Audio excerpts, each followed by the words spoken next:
Fungal infection हो गया हो, जिसमें व्यक्ति को ज़्यादातर सूजन आना, खुजली होना, इरिटेशन होना, जलन होना और कई बार दर्द होने जैसी स्थिति भी होती है, तो उनको ठीक करने के लिए यह पाउडर डॉक्टर द्वारा एडवाइज किया जाता है। और जो पाँव की अंगुलियों में तथा पाँव तले के ऊपर होने वाला इन्फेक्शन, ये ज़्यादातर नमी रहने के कारण, ज़्यादा पसीना होने के कारण होता है। और पसीने के कारण एक और इन्फेक्शन है जहाँ पे हम कमर में बेल्ट बांधते हैं, यहाँ पे भी होता है, तो इस जगह पे भी इसका प्रयोग लिया जा सकता है। और कई बार ऐसा देखा गया है, किसी व्यक्ति को अगर फंगल इन्फेक्शन होता है, उसमें नमी बहुत ज़्यादा है, तो उसमें यह पाउडर दिया जाता है। और बच्चों में जब फंगल इन्फेक्शन हो जाता है तो उसमें भी इस पाउडर का प्रयोग किया जाता है। जैसे कि किसी बच्चे को डायपर रैशेस हो गए, लंबे समय तक डायपर पहना है, नमी रहने के कारण वहाँ पे रेडनेस हो गया, उसको बच्चे को खुजली चल रही है, थोड़ी बहुत सूजन भी आ गई, छोटे छोटे दाने हो गए, तो उस समय यह दिया जाता है। और एक समस्या का सामना आपने ज़्यादातर किया होगा, बच्चे या बड़े ज़्यादा समय तक जब गर्मी में रहते हैं, उनके शरीर पर नमी रहती है, तो उन्हें गमोरिया की समस्या हो जाती है। इस गमोरिया को ठीक करने के लिए इसका प्रयोग लिया जाता है। यह गमोरिया आपको पीठ में,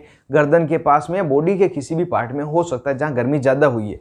तो गमोरिया को ठीक करने के लिए जब भी डॉक्टर के पास जाते हैं तो यह पाउडर सबसे पहले लिखा जाता है और बहुत ही अच्छा इसका रिजल्ट मिलता है। और इस पाउडर की एक सबसे खास बात है, इसका प्रयोग किसी भी उम्र के व्यक्ति, मरीज ले सकते हैं, चाहे वो 1 महीने का बच्चा है या ओल्ड एज के पेशेंट है।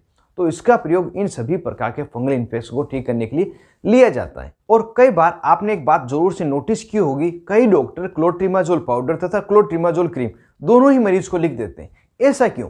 ऐसा इसलिए है, यदि किसी व्यक्ति को ड्राई इन्फेक्शन तथा वेट, किसी को जो फंगल इन्फेक्शन हो वहाँ पे ड्राइनेस है या उस पर नमी हो रही, दोनों प्रकार के इन्फेक्शन है, तो ड्राई जो इन्फेक्शन है वहाँ पे क्रीम लगाने की सलाह दी जाती है, और जो गीला इन्फेक्शन है जहाँ पे नमी है वहाँ पे पाउडर लगाने की सलाह दी जाती है, जैसे कि दोनों इन्फेक्शन को ठीक किया जा सके।